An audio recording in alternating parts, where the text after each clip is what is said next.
कि इंपॉर्टेंट हैं।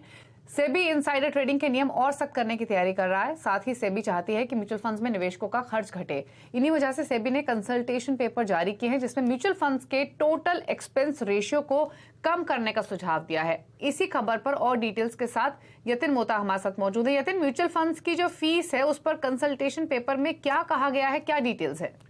देखिए, जहां तक कि म्यूचुअल फंड इंडस्ट्री का सवाल है, हमने पहले भी देखा है कि सेबी जो टीईआर रेशियो की बात कर रही है वो जोर दे रही है कि टीआर रेशियो म्यूचुअल फंड्स का कम हो और बहुत सारे एक्सपेंसेस जो टीआर रेशियो के बाहर हैं उनको टीआर रेशियो में डाला जाए। टीआर रेशियो कम होने के वजह से, यानी जो टोटल एक्सपेंस रेशियो है, अगर ये कम होता है तो इसका फायदा निवेशकों को होता है। तो कहीं ना कहीं म्यूचुअल फंड्स अगर अपने खर्चे घटाएं और जो टीआर रेशियो उसके अंदर खर्चे डालें तो कहीं ना कहीं उनके मुनाफे पे जरूर थोड़ा बहुत असर होगा, लेकिन नेट बेनिफिट जो है इन्वेस्टर को पास करने की बात जो है सेबी कर रही है। जहां तक कि सेबी के कंसल्टेशन का पेपर का सवाल है, ऑब्वियसली इसके ऊपर सुझाव मंगाए गए हैं, इसके ऊपर काफी सारी डिबेट होगी और सेबी अभी उसको कंक्लूड करेगी, उसमें वक्त लगेगा। लेकिन जो कंसल्टेशन पेपर है उसके अंदर एक बात क्लियर है कि जो जीएसटी या टैक्स लगते हैं एक्सपेंसेस पे, उनको टीआर रेशियो के अंदर शामिल किए जाएं।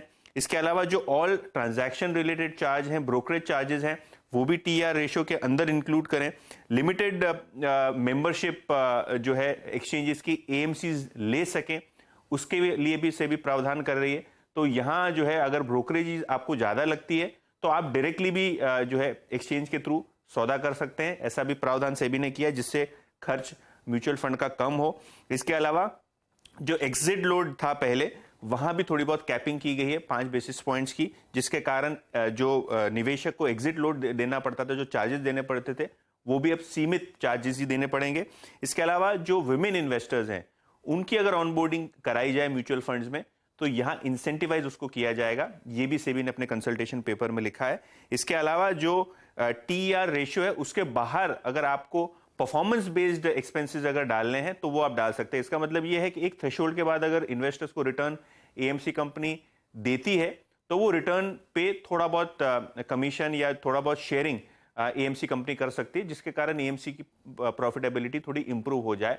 ओवरऑल अगर आप ब्रोकरेज रिपोर्ट देखें तो ये जो कंसल्टेशन पेपर है इससे जरूर एएमसी कंपनियों की प्रॉफिटेबिलिटी पे फर्क पड़ेगा। लगभग 10 से 15% इनिशियल फीडबैक ये है ब्रोकरेजेस का, और शायद इसीलिए एचडीएफसी एएमसी हो, आदित्य बिरला एएमसी हो या दूसरे एएमसी स्टॉक्स हो जैसे निप्पॉन, थोड़े बहुत प्रेशर के साथ ट्रेड कर रहे हैं, क्योंकि शायद अब सेबी ने ये मूड बना लिया है कि जो टोटल एक्सपेंस रेशियो है इसको कंट्रोल करने की जरूरत है और इसको स्लैब्स में डालने की जरूरत है, क्योंकि ये बिजनेस जो है वो स्केल का बिजनेस है।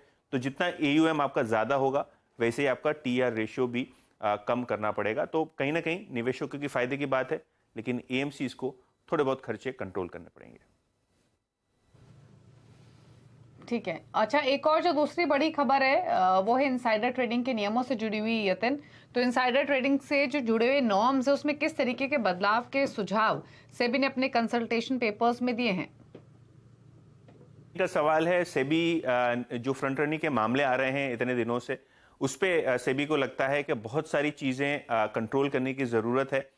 इनफैक्ट पहले भी इन्होंने डेफिनेशन में चेंजेस किए थे और अब भी डेफिनेशन में चेंज किया है कि किन किन लोगों को इनसाइडर ट्रेडर्स गिना जाएगा। कोई भी स्क्रिप्ट में एबनॉर्मली अगर आप रिपीटेड प्रॉफिट्स करते हैं तो यहाँ ओनस होगा आदमी का जो जिसके पास प्राइस सेंसिटिव इंफॉर्मेशन भी नहीं है, उसको भी ये बताना होगा कि किस लॉजिक पे वो स्क्रिप्ट्स में कंटिन्यूस पैसा कमाते हैं, किस हिसाब से इसको बदलाव में लाया जाए, इसको चेंज किया जाए। ज्यादा से ज्यादा ओनर्स ब्रोकर पे भी डाले जाए कि वो भी रिपोर्ट करे सस्पिशियस ट्रांजैक्शंस, और अगर सेबी को लगता है ये ट्रांजैक्शन सस्पिशियस है तो ओनर्स कहीं ना कहीं वो बंदे पे रहेगा, जो पर्सन पे रहेगा जो ट्रेड कर रहा है, और उसको एक प्रकार का रैशनल से उसको जस्टिफाई करना पड़ेगा। तो सेबी काफी सारी चीजें कर रही है इनसाइडर ट्रेडिंग मामलों को रोकने के लिए, डेफिनेशन चेंज करने के लिए, ताकि एम्बिट अगर बढ़े तो ऐसी वारदातें जहां शायद बेनिफिट मिल रहा हो अनफेवरली, तो उसको भी जो है ये कंसल्टेशन पेपर में शामिल किया गया है।